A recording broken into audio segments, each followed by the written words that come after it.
What I needed was not a new weapon, but a new animal. A new animal? Exactly so. You found one? Yes. Here on my island, I hunt the most dangerous game. Most dangerous game? Most dangerous game? What could it be? The game I am hunting is all of you. We are going to hunt you cricket. What happens if I get caught? Ooh, don't get caught. Don't get caught.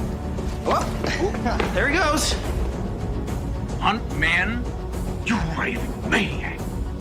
Well, conventional wisdom says good fleeing will always be good chasing. But the stats say put your money on the guy with the gun. And the hunt begins. Indeed. This is gonna be fun. Yeah. Hello and welcome to the Most Dangerous Podcast. I'm Travis Fishburne. I'm Dustin Meadows.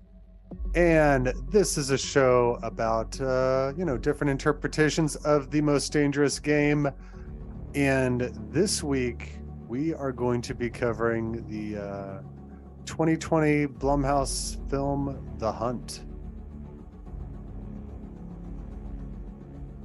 Yeah. Mm-hmm.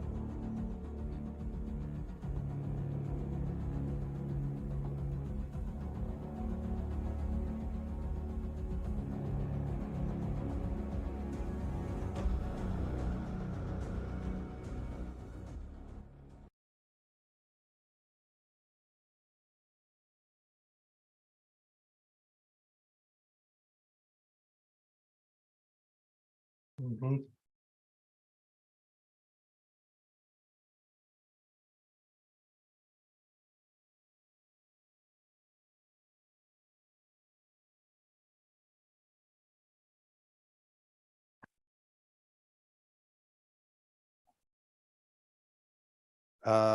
Alex, is your channel up all the way in the...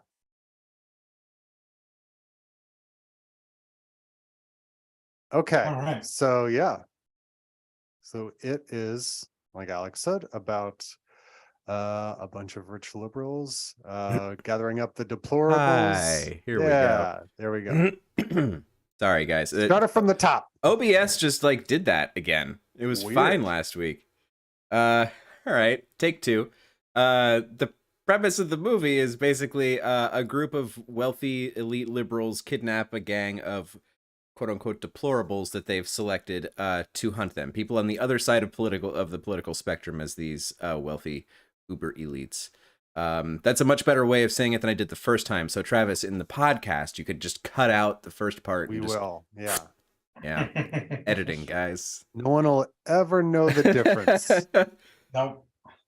Like when I say this. Cocksuckers. There you go. Travis do be saying cocksucker. I watched this movie when it came out in 2020. We were all in lockdowns. And I liked it then. I like it now. I don't love it, but the dialogue is snappy enough. It's well directed. It's well shot. And the action is really fun. The kills in this movie are super fun. Very extreme, and you recognize a lot of the actors, and the vast majority of them go fast. That's what I really enjoyed about it. Yeah. Is I knew, just based on the one poster with her, Betty Gilpin is going to be the one who survives. But, if you go into this movie cold without any of the marketing, which is kind of what I did,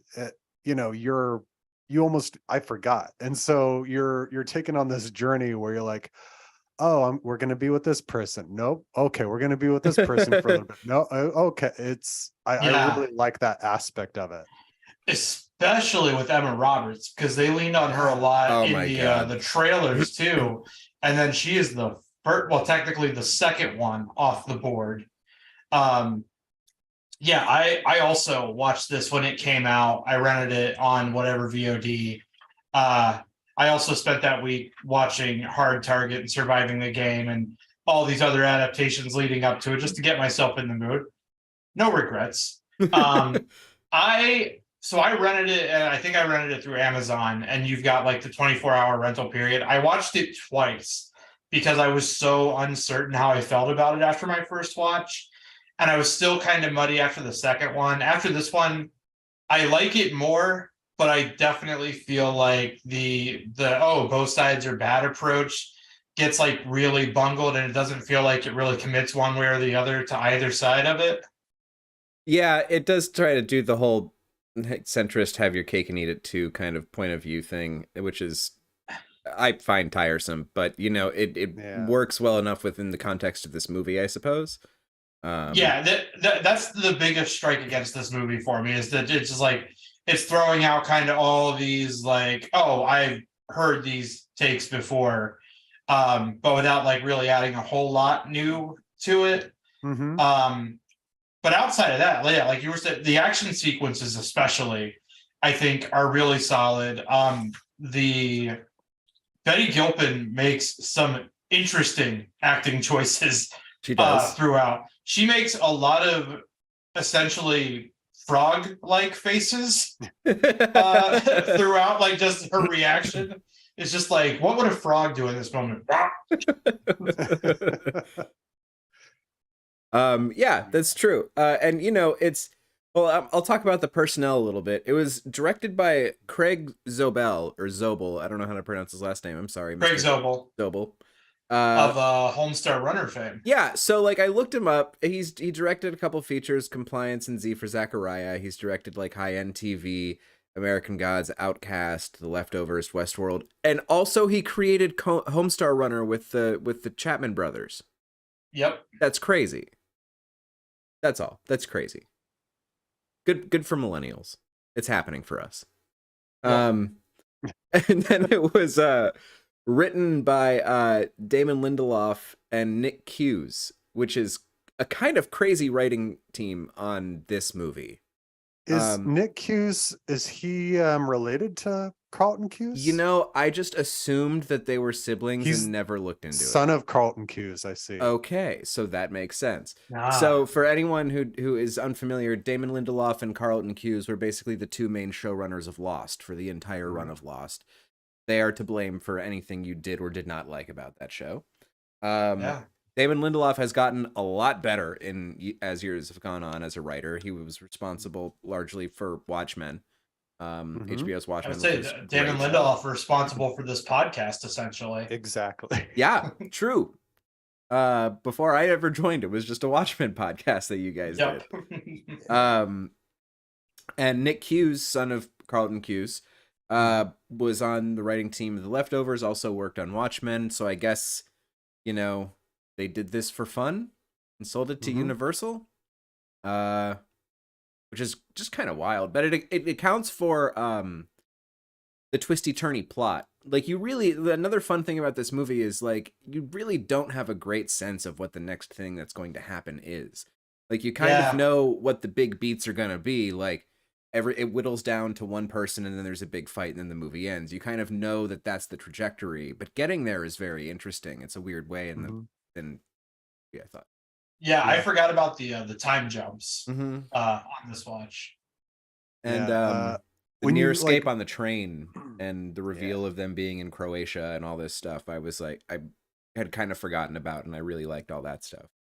Yeah. The Lindelof and Cuse connection now makes way more sense in retrospect, thinking like the pilot of Lost, I remember they wanted to kill off Jack. Right. To to do basically the same thing as this, but in a series. So they got to do the killing of the stars in this that they never got to do on Lost. And I was so happy that that Emma Roberts was the first to go. She annoys me to no end. I can't look at her face. I honestly, I know who she is. I think the only other thing I've really sat through with her was Scream 4. Yeah, which I'm just like, oh my God, please be in a different movie. Oh, We're the Millers. That I'm not watching. Oh, yes. So We're the Millers in Scream 4. Yeah, I know she's done a bunch of other stuff. Those are the only ones I think that I've seen. So yeah, what else about the background? I don't know. Or reactions overall to the movie. Well, I mean, background, it got part of the reason it got delayed was because of shootings. Right. This was delayed Um, because of mass shootings in the United States. Yeah, I want to say it was originally slated for like I think a fall 2019 release. Yeah. That sounds right. Because the poster for it, yeah, it's got here. The most talked about movie of the year is one that no one's actually seen. Decide for yourself, and then it's got the original September 27th release date crossed out, and then March 13th next to it. Yeah, and it's got all these quotes from people like a disturbance to our country, not appropriate, designed to stoke division in the country. and those were all reactions from the trailer. No one had seen this thing. Yeah. There was also the Wikipedia article notes that Trump reacted to it on Twitter. Wait, let me find it. I'll say that I feel like was probably the most high profile reaction. Yeah, on August 9th, when the trailer was receiving backlash, he wrote, "The movie coming out is made in order to inflame and cause chaos." Anyway, I just got sad at the sentence and the way it fell out of my mouth. It definitely feels like a smaller scale version of what happened when Joker came out. Yeah. Because everyone was like, so they're like, what is this gonna mean? Gonna happen? Like, and then nothing happened. Like the movie made $1 billion, but like beyond that, nothing good or bad happened as a direct result, or an indirect result even. Right. It's just like Todd Phillips made a good movie, even if he was just very shamelessly lifting from King of Comedy. I will be grumbling about the Joker until the end of time. All right. That's fair. Now it's time for us to talk about what we feel about the new image from Joker 2 with Lady Gaga. What's everyone's thoughts? It assures me that I am experiencing reality as it exists when I see something that I so don't care about as much as I don't care about that picture. Also, why didn't James Gunn talk about it in his little spiel he did? I don't know. Todd Phillips must have some weird ironclad deal with Warner's right now, man. I mean, that movie made too much money for Gunn to say anything about. Yeah, I'm about to say, I think if you make $1 billion off of a movie that costs much less than that, you're probably in the clear for just about anything. Yeah. And then win the star of it a best leading actor performance. And then when Mark Maron's in it, I'm sure he did a lot of leaning too, probably. Todd Phillips is just not fucking smart. And it really bothers me that people talk about him like he is. Not you guys. I mean, like in a general broad way. Like we discussed Todd Phillips as if he's like not the equivalent of like a fucking fifth grader sitting at the same table with all the rest of these people that he's sitting at the table with. Come on, man. Due date. God, I forgot about Due Date. Oh boy. Oh yeah, what a fine film. Did we make sure that got in the Library of Congress, the National Registry? Is that documented for all time? Is that going to be preserved after the bomb? Give it another 5 years. I'm sure it will be. All right. More about The Hunt. What else about who worked on this, Alex?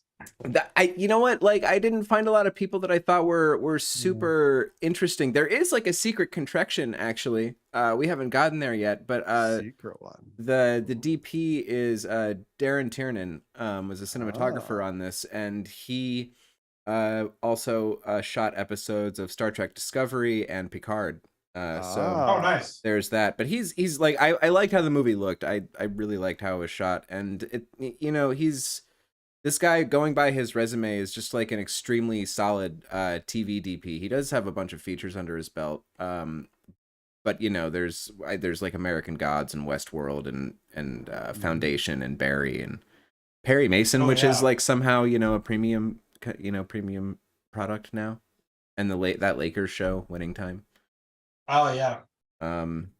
So he seems like a solid workhorse DP that can just get in there and do the work, which is what TV DPs do. Um, Yeah. and then the score was by Nathan Barr, and you know he did the great other stuff. I don't remember the music from this, so I didn't really like. Yeah, look the score wasn't super memorable. The score just kind of exists. I thought it was, and then Tumbleweed. I thought it was, and then I remembered that I actually watched The Stepfather last night, and that was the score that was memorable. A great score. Yeah. Why don't you talk about the cast of this movie, Travis? Okay. Oh, Dustin, I've got a revelation for you. Oh. Is Timothy Olyphant in this, and I never noticed? Oh no, that would have been Oh, fun. okay. But Nathan Barr is the composer for Club Dread.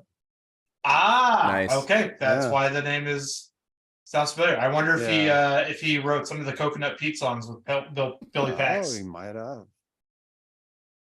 All right. So as far Club as Dread is solid.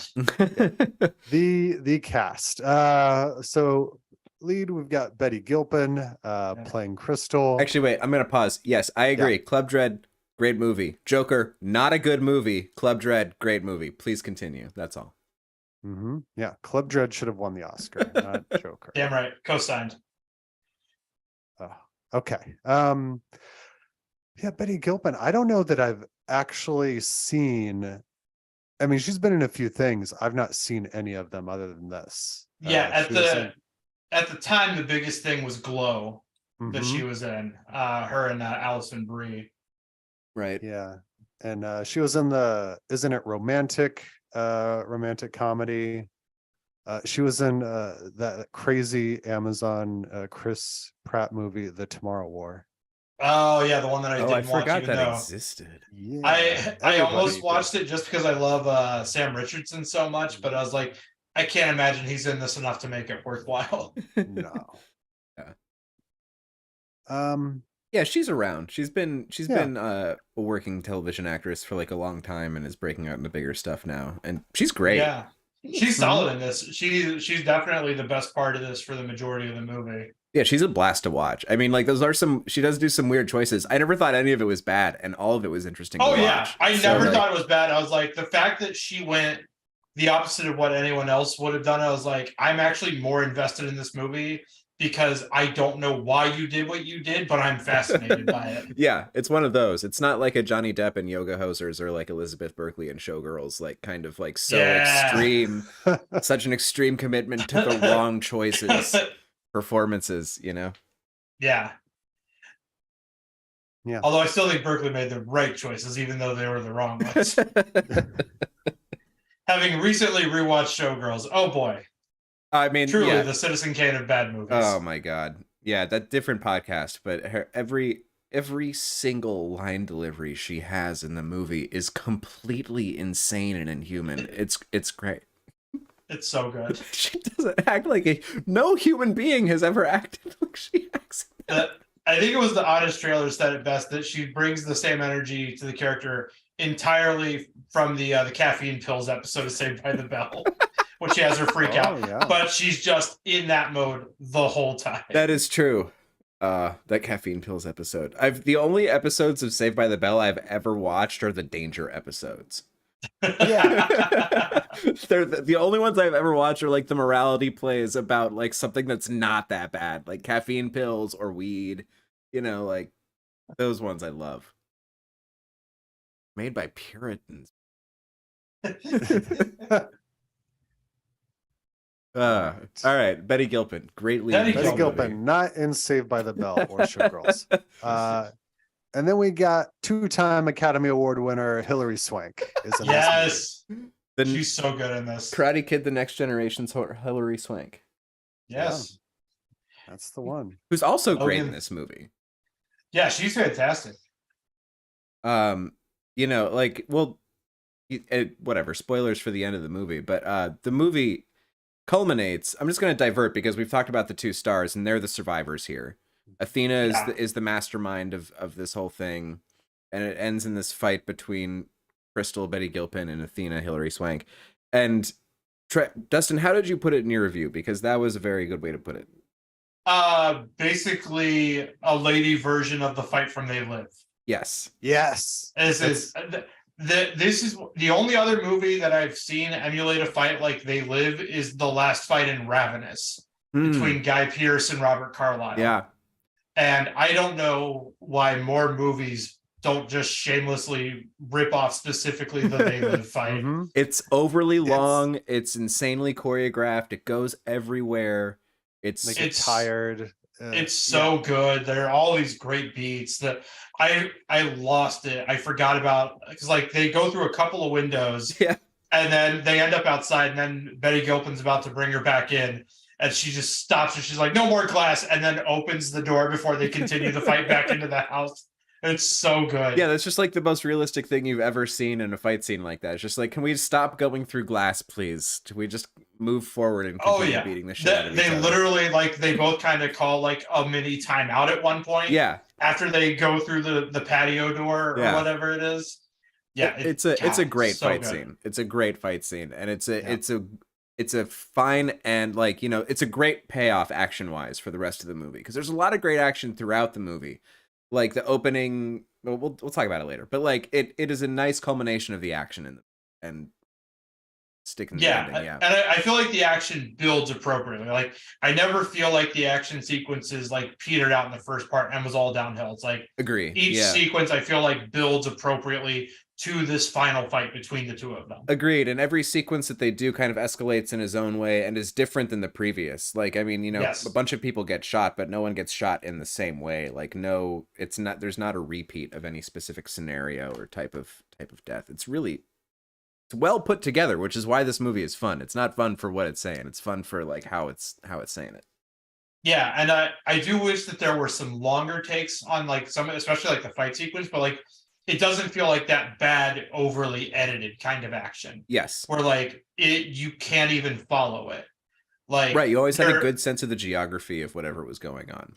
Yeah, they do that well, even though it's done with some shorter takes than usual. All right, so those are stars: Hilary Swank, and Betty Gilpin. Just the two. Yeah, well, that's a lot of supporting. Yeah, for a few minutes at a time. Yeah, I mean, I don't know if I can just properly go through everybody, but we got, you know, Ike Barinholtz, you know, he's a lot of things. Let's rattle people off. Let's just talk. Yeah, Suicide Squad. Yeah, we got Wayne Duvall, Ethan Suplee. Yeah, fun to see Ethan Suplee. Buff Ethan Suplee. Yeah. He's also in Babylon, which I thought really good for him, man. Yeah. No interest in Babylon, but good for Ethan. He's creepy Tobey Maguire's bodyguard. Yeah. Nice. Good for Willem, dude. Yeah. He finally saw the sailboat. He finally saw the sailboat. Really? Got the aforementioned Emma Roberts, which she's Julia Roberts' niece. Yeah, Eric Roberts' daughter. Eric. Hell yeah, Eric Roberts. Yeah. Why isn't Eric Roberts in this movie? Christopher Barry, Sturgill Simpson. Yeah, Sturgill Simpson. Sturgill Simpson is Vanilla Nice. That's funny. I called him Florida in my notes. All these, fun little names that they have. Kate Staten Nolan, Island. I was calling Mullet in my notes. Shut the fuck up, guy. Emma Roberts' yoga pants. Big Red. We got Amy Madigan as Ma, who I know because she is Ed Harris's wife. Amy okay. Always great to see Amy Madigan pop up. I really like Amy Madigan. And then her partner there is Reed Birney, who he was recently in The Menu. That's fun. Oh yes, he was. Yes, he was, and he was. I was trying to place him earlier. I was like, I couldn't make the connection. And he's in the next episode of Poker Face that I haven't watched. Ooh. Oh god, I need to start that. Pretty good. Yeah, I caught the second episode of it. I really dug it. Really well shot. I love how it looks. Anyway, it looks different fantastic. Podcast. And then we got Glenn Howerton. Glenn Howerton. Sunny fame. Yeah. Glenn Howerton essentially playing exactly what you think Dennis would be if he was rich. Yes. Yeah. And then we got Macon Blair in the mix as well. Yeah. Macon Blair is one of them. Who I love Macon Blair so much. He's so great. He's not in it very much. He gets his head crushed. Yeah. It's a good death. He's good in the few minutes. I'm glad I forgot about the sequence where they're picking the candidates. So I was glad that we got a little bit more Macon there. Yeah. That's kind of those are all the big names in the cast. Yeah. I think so, Another yeah. guy who is not a big name, but it was a very familiar face, Justin Hartley. He's like the very like handsome guy who gets a few minutes there at the beginning. Oh, the guy that you think is going to be the main dude right after we find out it's not going to be Emma Roberts any longer. Yep. Because he was in This Is Us, which is obviously a huge show, and he was also Oliver Queen in Smallville. So interesting. And so he dies. Yeah, he's early to die. So the first person He's the like fourth or fifth, I think. Yeah. Yeah, I'm just trying to, I don't want to go through the movie point for point, really, but like there's big set pieces that would be fun to talk about. The opening scene on the plane is fun. Before we get through to the movie proper, we're going to do the contraction. Oh, thank you, Travis. Yes. Yeah. So I should have a diagram in front of me of how the show goes. Yeah. And you people, you're all astronauts on some kind of Star Trek. Yeah. So for contractions, even though this cast is crazy huge, I went through each of them, and there is only one person who's been in Star Trek, and that is Usman Ali, who he played Crisis Mike. He played the guy that the pretend Arab. Exactly. That's the guy who gets his pants blown off with a grenade. Yep.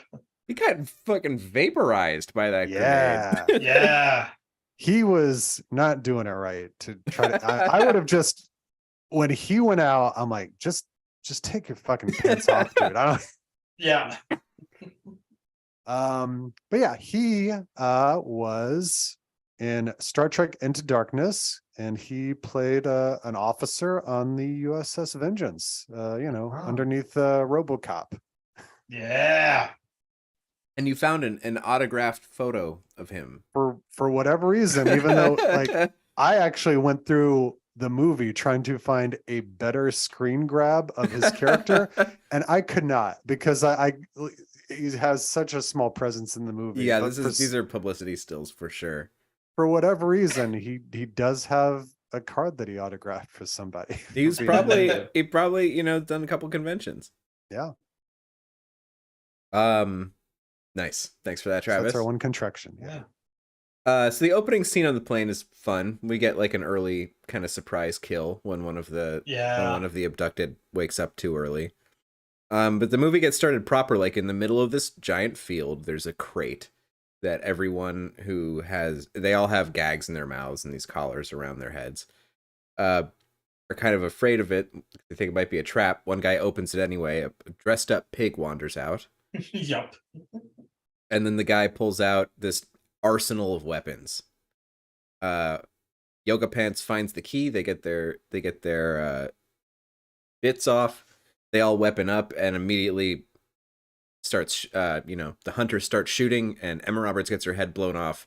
Like immediately, she's very heavily set up in this like 4.5 minutes to be the main character. Yeah. And her head immediately explodes. It's great. The would-be hero is totally shocked. This one unarmed girl just goes and runs and falls into a spike pit. Yeah, right into the Punji pit. Hero guy helps her out of the spike pit. Then they walk a few steps. He steps on a landmine. They explode. Her legs go flying. I love how the detail of her legs are like kicking as they're like flying through the air.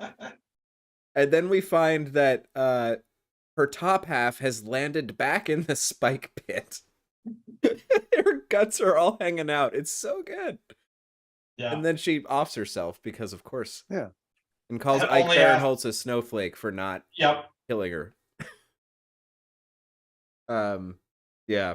The rest of the scene is fun. The next big set piece is also, we should talk about the beginning. There's a plane ride in the beginning with a kill as well. Yeah, I kind of just breezed over that. Yeah. You can talk about it. What do you like? I don't know. Like something there? I'm just talking about like the big, like how that was kind of drawn out. It was a bit drawn out. That guy's, yeah. And Athena is revealed She's not revealed. She's there and kills him with a high heel, but like we never see her face. Yeah, we get that behind the headshot. Yeah. Well, it opens up with this text message, right? Yeah, the text. I guess thread. we should talk about that. It opens up with this text thread between all these hunter people, and they make a joke about hunting deplorables at the manor, and it's just a joke. It's not reality. We find this out later. This is part of the fun structure of the movie. We find this out like right at the beginning. It's like between Act 2 and Act 3, right? Is basically where this happens. Yes. Yeah. That's yeah, when we find out the ramifications of the text thread. Right. So I'm just gonna talk about it now because like, why not? Yeah. But this is very Lindelof, right? To like frame it as if like this is their regular thing at the beginning of the movie. Like that's the implication when we see this text message at the beginning of the movie is that this is just what these people do. And like, then surviving in the game, like right. that group of guys. Right. Yeah. We think it's an iteration of that. And then we learn throughout the course of the movie that that was a joke and that all these people that are like CEOs of these big companies and one of their phones gets hacked, these texts leak, and then right-wing conspiracy theorists run with it and think that Manorgate, quote unquote, is real and that the liberal elites are actually hunting right-wing people. And all of these people, these liberal elites lose their jobs and then begin to actually plan to do this because they're all pissed off. None more than Athena. Yeah, this big QAnon Pizzagate thing. Yeah, and you know, it becomes this kind of it's this conversation that goes nowhere later in the movie, right? Like right before the Crystal and Athena have this big conversation before they actually launch into their fight at the end. Athena goes on her long, condemnation diatribe, and Crystal's like, "You got the wrong person. There's actually two people named Crystal, whatever. Crystal May Creasy in her town in Mississippi, and the other one spells it with an E and not a Y." And yeah, and they just talk back and forth like, "Yeah, hey, sorry, my brain's broken, guys. Could someone else pick up?" Yeah, no, we're like, Hilary Swank is like, "It wasn't real, but you made it real." And I was like I'm like, what's the logic here? Like, why? Yeah, like what are we pushing here? Mm-hmm. Yeah. I think just the main thing with as interesting as it is throughout when you're finding everything out, in the end, I was still like, okay, so what's this movie trying to say? Like, what is its stance? Does it have one? What it doesn't even, seem to want you to take one. That's my biggest gripe against it is it says so much and still ultimately says nothing by the end of it. Yeah, it's true. I feel like this could be, I feel like somebody who is very right wing could watch it and be like, this movie was made for me. And somebody like super left could watch and be like, yeah, this movie's made for me. That was kind of why it didn't sit with me super great on the first watch. I was like, did Blumhouse put out an alt-right movie? Like, yeah, like a little bit. I rewatching, I think it's less that, and it's more than just, again, that the whole centrist thing of not really taking a stance either way. There is, I'll keep this quick. There's a movie that was in production, came out around the same time frame, originally called Duncan, but then released as the Pizzagate Murders. It kind of follows a similar thread, except it's this alt-right dude who's like deep entrenched with like a local militia and everything. And he gets wind of like the child pornography ring out of a pizza shop and goes there and ends up killing people and then finds out it was all a hoax and ends up like completely changing his stance. But it was, like similar, like I think it was probably made in 2019 and then did the festival circuit in 2020. But I thought of that when watching this today. I think that one's done a little bit better because it actually takes a stance on it. But I was thinking of that movie the whole time I was watching this. Yeah, I mean, I think we can thank capitalism for this very down the middle, like either the far left or far right could think that it could cheer at this movie. Yeah. White. I also forgot this was Blumhouse until the title card dropped on Same. this watch. Yeah. I was like, oh yeah, this is a Blumhouse movie. Yeah. I mean, that's how you get that cast. Oh yeah, for sure. You know, those people put in a couple days in New Orleans. Yeah, it's a great cast. You mean they didn't shoot this in Croatia? You know, I wondered if they did, because like I thought it would be, you know, probably pretty cheap to shoot in Croatia. Yeah. But yeah, I no, believe Crawl shot in Croatia. really? I think so. It was either like Croatia or Serbia. Like they shot it in Europe. There was this whole string in the early 2000s of like, you know, Corman level movies being shot in Bulgaria, like constantly. Mm-hmm. I don't know if you guys ever saw Man with the Screaming Brain, Bruce Campbell's movie, but that was shot in Bulgaria, and it was originally supposed to be at night, and they couldn't afford to shoot it at night, so the whole movie takes place in the daytime. It's weird. That sounds like a Bulgaria ass movie. Yeah. That whole weird revelation is strange to me because it does feel very American everywhere that they are. Yeah. And there's the fake mom and pop gas station that they have, right, with the truck that's rigged up. Mm-hmm. And she's, she realizes they are not in America when she takes off the magnetic license plate and reveals a European license plate. Right. And I'm just like, why would this plate be on this truck? Like, this doesn't seem like they would have to do. Why did, like, I've never seen an American truck like that in Europe. Like they would have shipped it over there. Yeah, well, they should just ship it over there, and then why would it have the plates on it? Like why would they register it? Yeah. Yeah, there's definitely a lot of things that happen in here. Like they're in there solely for the purpose of letting us know what's going on, as opposed to being done for any good reason. Yeah, there's a lot of that in this movie for sure. The convenience store sequence is a lot of fun. Yeah. That's honestly one of my favorite scenes right after the fight at the end. We get Ike Barinholtz and Vanilla Nice and Mullet Lady make it to the convenience store, and they think it's just a convenience store. They're kind of brandishing weapons, and the old people behind the counter are scared. They call 911. The guy sounds super weird. Mullet eats a donut, and that's a poison donut. And as soon as they figure out that's a poison donut, the old people have gas masks on and toss a gas canister out into the room. And oh yeah, they blow Ike away with a shotgun. Yep, Ike takes a shotgun blast to the chest. It is a fun scene. They clean up the bodies, and then the Ma has a pang of conscience when she realizes that Ike Barinholtz was married, and wonders if they're doing the right thing. And then they she and her husband get into a race debate and just start to feel guilty. Yeah. But then they get alerted that the next one's on the way, and that's winds up being Crystal, who is being referred to as Snowball. There's a whole George Orwell's Animal Farm thing going on in the movie.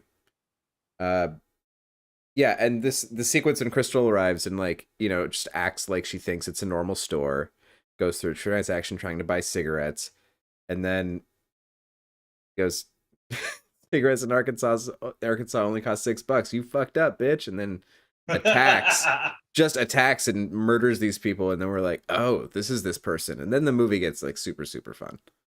Yeah. Yeah, and the face she makes on the cigarette line delivery too is another one of those just amazing acting choices that she makes. The big eyes. It's a lot of fun. Soon after this, so she winds up meeting Ethan Suplee around here. They go off down the train tracks. I want to just point out that this movie stops to pee. That Crystal stopping to pee doesn't serve any plot point. Then they hear the train, they hop on the train. It could have gone. I just love when a movie stops to pee. That's all. Freeway 2 Confessions of a Trick Baby stops to pee also. It's nice. Sorry, I have a lot of that information in my head because I didn't get to do that You had to commentary. like watch that movie like I 5 times. I watched Yeah. it so many times. I studied so hard. That's a different story.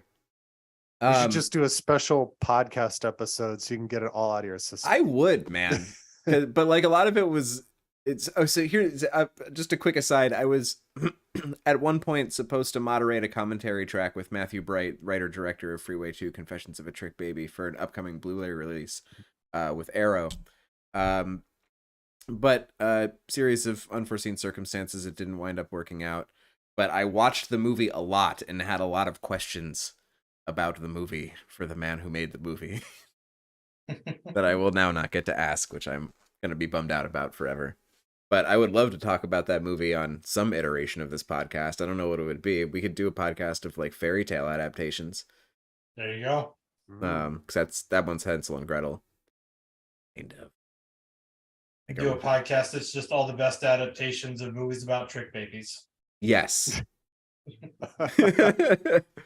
Will be one episode. So back to this movie. They get on a train. They find immigrants hiding in the back. Yes. Gary insists they're crisis actors. Yeah, he does. Like Crystal's concerned, and Gary's just like insisting they're crisis actors. And the train gets stopped by the Croatian military, and everybody's flushed out. Gary, the Americans aren't stopped or frisked or anything. They just kind of are like set to wander. And it's at this point in the movie where it's just like you're questioning all reality. Where Yes. I'm like, are these, I don't know whether or not to trust the crisis people. I don't know whether or not this whole military setup is real or fake. I don't know what's going on. Totally. You don't know anything. Yeah. It also begs the question too, like if all these rich people like lost their jobs and fell so far from grace, like how the hell are they footing the bill on like all of dude, the just because work they of lost their jobs does not mean they're poor. All those yeah, they got well, sure, to some point, but then like if you've already got like, I mean, this is a whole rich person thing, but yeah, like that's what I'm saying. I don't know, if I lost my job and I was a billionaire, I think I'd be okay. Yeah, but you don't have rage in your heart. Yeah. Oh, I got rage in my heart. I got rage in my heart. Not rage for murder. You're publicly disgraced.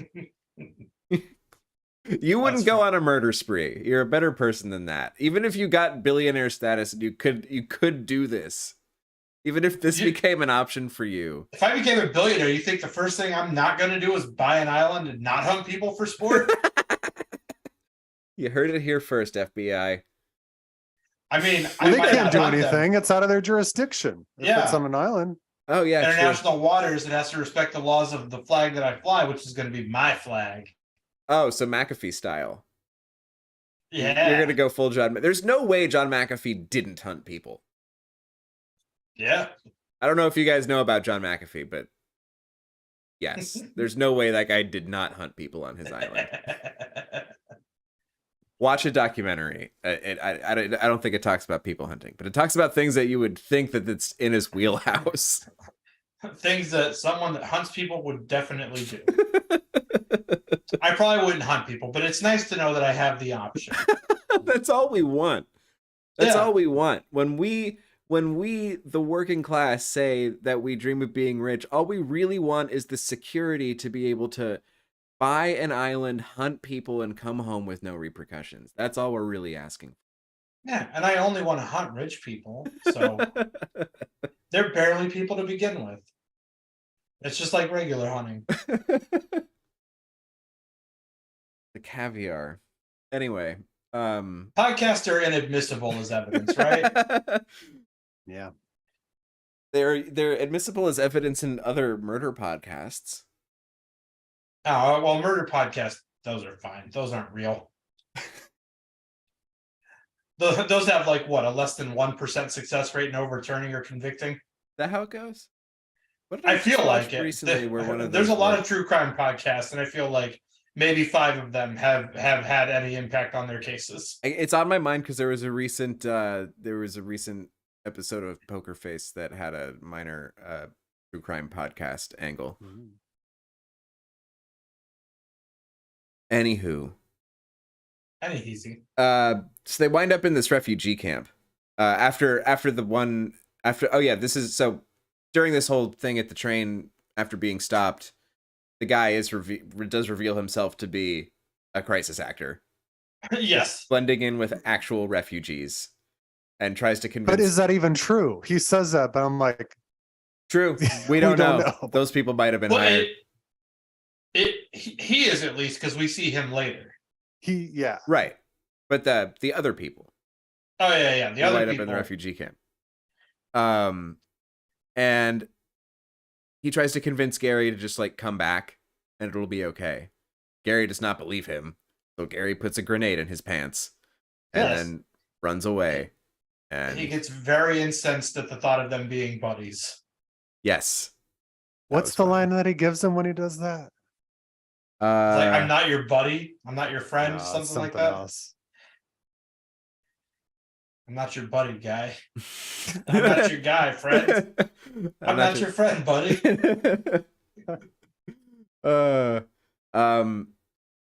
And then they wind up in a refugee camp. Crystal winds up in a refugee camp briefly, meets up with Don, the vet, that also got kidnapped, and they wind up being taken by an American from the embassy, Macon Blair, also one of these people, which Betty Gilpin figures out on the car ride and does this awesome, like, braces herself with the handle above the door. With the strongest oh shit handle in a car ever made. Yeah. And lifts herself up and just kicks and ejects him right the fuck out of the car. So good. Jumps into the driver's seat, slams the brakes, reverses directly over his skull. And then, yeah, it's great. It's an excellent kill. Don freaks out. That's a lot of fun too, is Don freaking out in this scene. They find Gary with a knife in his skull in the trunk. Mm-hmm. And what else? Bribe money. And the bribe money in euros or whatever the currency there is. And she gives the story about the jackrabbit and the turtle. The box turtle. Yeah. Right. Yeah, it's the tortoise and the hare story, except at the end, the hare murders the tortoise and his family for winning. Yeah. It seems to serve no real purpose other than hey, let's let Betty Gilpin be wide-eyed and crazy for a couple of minutes again. It's what happens, too. What she describes is, the hare is challenged, and the hare loses. So the hare then violently kills everyone that caused him to lose and eats their dinner, which is exactly what she does in this movie. Oh yeah, there is that. She does finish by eating the grilled cheese, like the fancy Gruyere grilled cheese that Athena was preparing just before their fight scene. Yeah. So it is that, but it is this like great scene chewing monologue that she just gets 100%. Yeah. With this like total crazy eye that's like great. You could just as easily have not had that in there. And the only thing that it really affects after that is that it doesn't make sense that she sees a rabbit out of nowhere at the end. Right. And the precursor for her telling that story was kind of just to distract Don because she wouldn't give him the keys to the car and he was shocked by that. Yeah. So we get back to the grounds at the manor. And also, I found the quote that Gary gives. Please. He gives Crisis Mike. And it is, you're right. It starts, I am not your buddy. And then sayonara sugar tits. There it is. Yes. Thanks, Ethan. So we get this great scene where Crystal kind of assaults the bunker full of most of the remaining people. They start off by the pig just dropping into the bunker, and then they all. Well, first they kill Glenn Howerton outside the bunker. Oh, right, they slit his throat while he's peeing. Because Don just walks up. Hey, is this your pig? Is this your pig? Yeah, that was good. Yeah, and then Crystal slits his throat. And then like they're having this whole conversation, you know, this circular like liberal conversation that goes nowhere. And one of their heads just explodes because Crystal has snuck up on him on the staircase. It's great. They killed the poor pig first. Oh yeah, everybody shoots the pig after the distraction. She shoots them and then leans her head to the side and goes, "Hey, bitch." That's right. It's so good.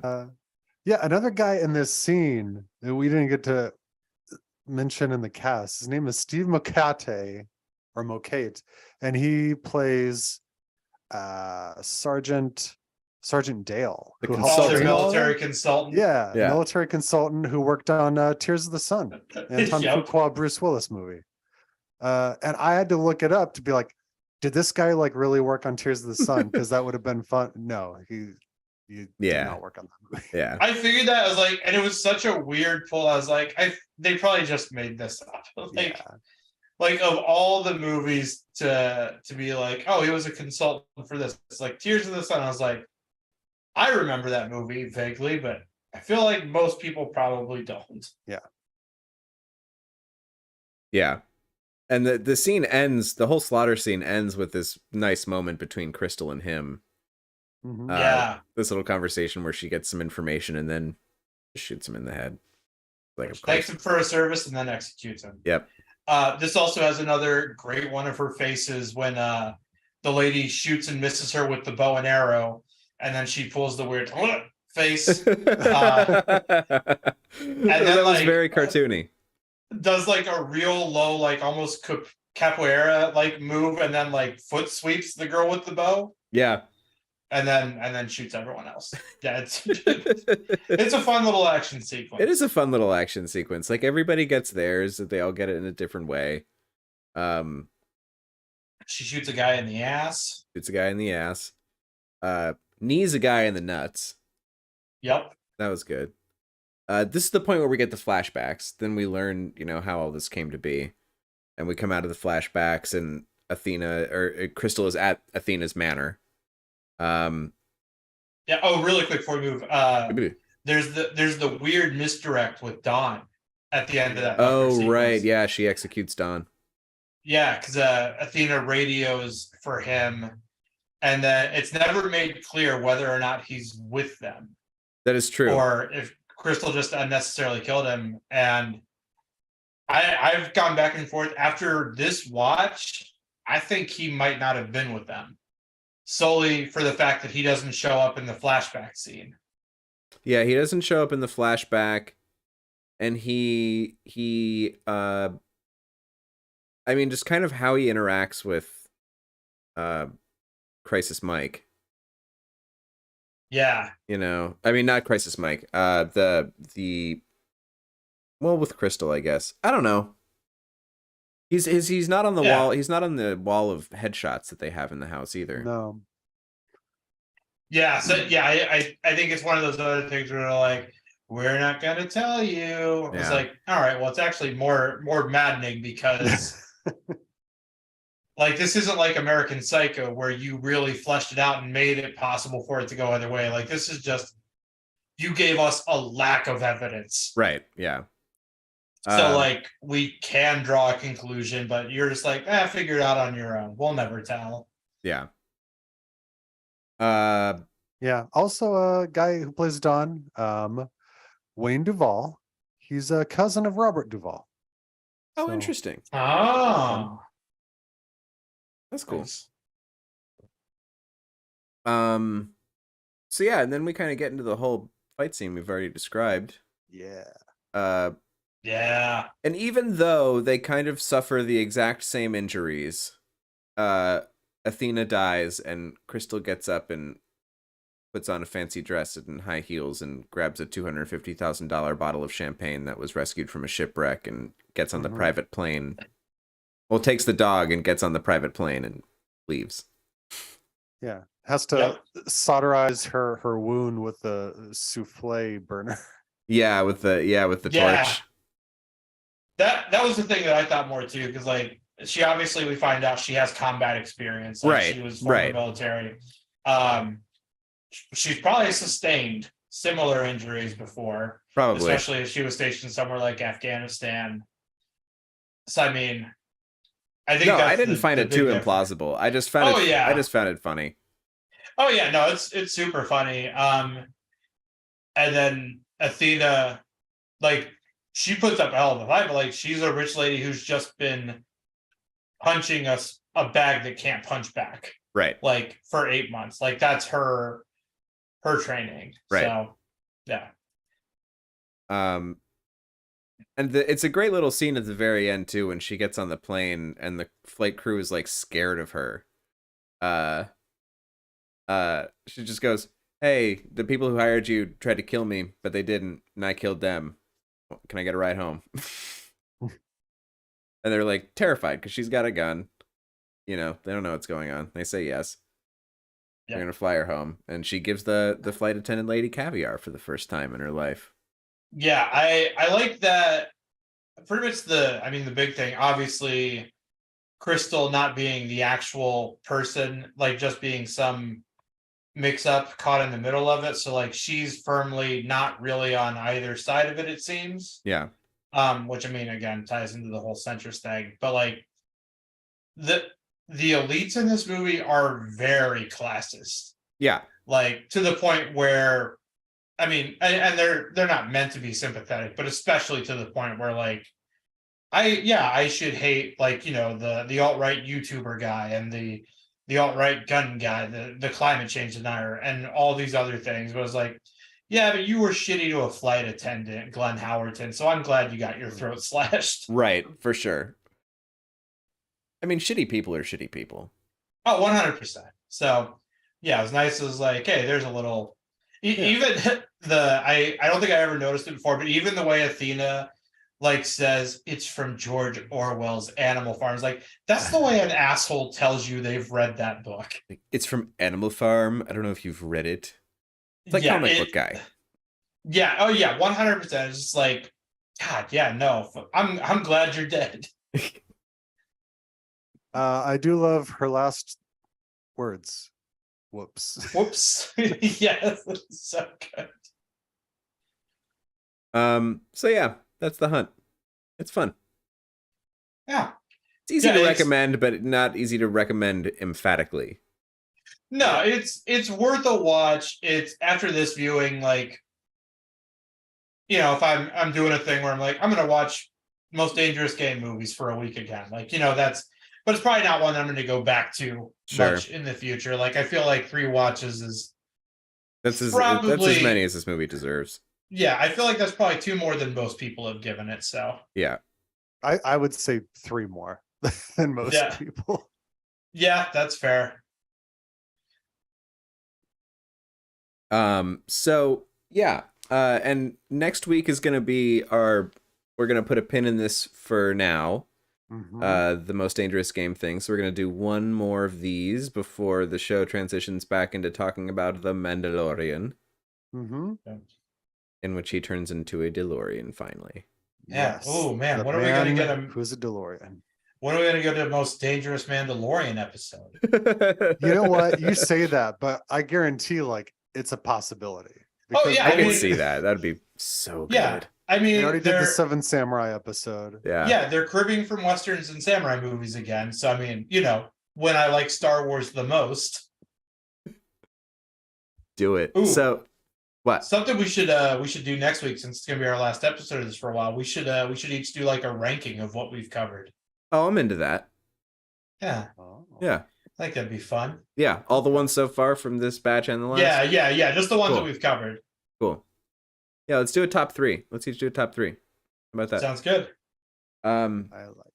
So next week we're going to divert from feature films. We are going to talk about some episodes of television, and I think we talked about 4 before the show, and 4 seems like plenty to have to deal with. That's very manageable. Well, one of those is a 2-parter, right? Oh, is it? Is the Clone part? Is the Clone Wars one a 2-parter? Or is that just a single episode within? It is. The Clone Wars one is like a single episode, but it does tie into another one. So okay. So the aspect that we're covering it for is not a two-part. Yeah, so if you've ever Yeah. seen the show before, you could probably just watch the one, but if you haven't watched it yet, you could probably Yeah, watch you the might one wanna it's watch connected both to, of 'em. just for context. Gotcha. Okay. Well, I Um, think it's the first part of a two-parter. So you Okay. might watch and be like, I gotta see the resolution of this. Oh, gotcha. Okay. Does Chewbacca make it out alive? Unless the moon of Kashyyyk falls on him in the next one, yes. So we're gonna discuss what's that episode of Clone Wars, Trav? Oh, you know what? It is. We should watch both of them. All Oh, right, we it is a should. Okay. two-parter. It is season 3, episode 21. This is back when they were really long seasons. This is the original CGI one, yeah? Yeah. Okay. Episodes 21 and 22 of season 3, titled Padawan Lost and Wookiee Hunt. Padawan Oh, Lost yeah. and Wookiee Hunt. Great. Mhm. Oh, cool. Also, we'll be covering The Simpsons Treehouse of Horror. What is that? 16? Yes. Yeah. So Um, luckily, that's just a segment within an anthology. Right. That is one I'll segment. still watch the whole episode anyway. Yeah. Yeah. But that is Survival of the Fattest within Treehouse of Horror 16. I don't know if I've seen that Treehouse of Horror. Season 17, episode 4. Yeah. Disney Plus for that one, Yep. as well as Clone Wars. Mhm. We'll also be talking about Tiger Oh. Tiger from Batman the Animated Series, yes. which I think is a season 1 or 2 episode. See, Tiger is season 1, episode 42. There we go. Oh yeah, God, those are long seasons. Yes. I want to say I think they're still on HBO Max. Either episode 30 or episode 42. I don't know how HBO has them numbered, but yes, they are still on HBO Max. Okay, cool. They jettisoned all their DC content. now. Yeah. By the time you hear this, It may be different. Yeah. Or you can come over to my apartment and I've got the Blu-rays. So There you go. And then, Travis, there will also be... and finally, It's Always Sunny in Philadelphia, their episode. oh yeah. What's the title of that one again, Dustin? I believe it's Mac and Dennis Manhunters. That sounds right. And there are between The Simpsons and It's Always Sunny, like 2 of the longest running shows, because what season are they on with It's Always Sunny? I want to say 15 or 16. I believe it's now the longest running live action Yeah. series. Wow. That's not a soap opera. And what is that? That's on Hulu, right? It's Always Sunny? Yes. Yeah. It's Always Sunny is on Hulu. Cool. Let's what episode would that be at? It's season 4 or 5, I think. Okay. Because I know it's like shortly after they got DeVito in the regular cast rotation. Mhm. Here we go. It's season 4, episode 1. So There it is. premiere of season 4. All right. Yep. Directed by Fred Savage. Yeah, he directed a lot of those around those couple seasons. Disgraced Fred Savage. Oh no, what Fred Savage? Oh, did you not know he is disgraced? Oh, what No. happened? Oh, he Well, is. maybe we talk about it next week. But Yeah, well, yeah, we could. I just got reminded of it because I just rewatched Party Down in anticipation of the reboot, and he directed like a lot of Party Down. But you Yeah. can go read articles that'll encapsulate it better than me. But just a lot of abusive behavior on set, in Oh, no. a broad spectrum of that kind of behavior, and he doesn't. I mean, he was. I don't know if canceled is a stupid term, but like he was. Yeah, no, I get it. He was outed as an asshole, basically. So I would hunt him for sport, is what you're saying. You could hunt Fred Savage for sport, seemingly so. All right. The Wonder Years were long ago. Daddy Day Camp director Fred Savage. I'm so Wow. Jeez. Anyway, Well, you know what's not canceled? This podcast. yeah. Because can't stop what we just do. Yeah. I guess. We just make this exist. Yeah. You can have these wave files when you prime for my cold dead hands. Liberal snowflake elites. Oh boy. All right, so yeah, so tune in next week for a discussion of 4 episodes of televisions. And until then, Trav. Okay. All right. So Dustin, until then, where can people find you? You can find me on Instagram and Twitter at Dustin Meadows. You can find my YouTube at Dustin Meadows Comedy, where a bunch of my short films live. Also, if you are a filmmaker and you want someone to make music for you, I make music, so get at me. Oh. And Alex, where can people find you? You can check out my website with my professional resume at abrunel.com. I'm available freelance for hire as a focus puller, first assistant camera on your productions of things. Check out Shrinking on Apple Plus. I had the pleasure of working on that last year. It's great. Sweet. And you can find me at Travis Fishburne. You can find the show itself at Who Watches Pod on Twitter, at Who Watches Podcast, at gmail.com. Subscribe, leave the thumbs up, reviews, all the good stuff. And until next week, stay alive and survive. San Francisco, sucker.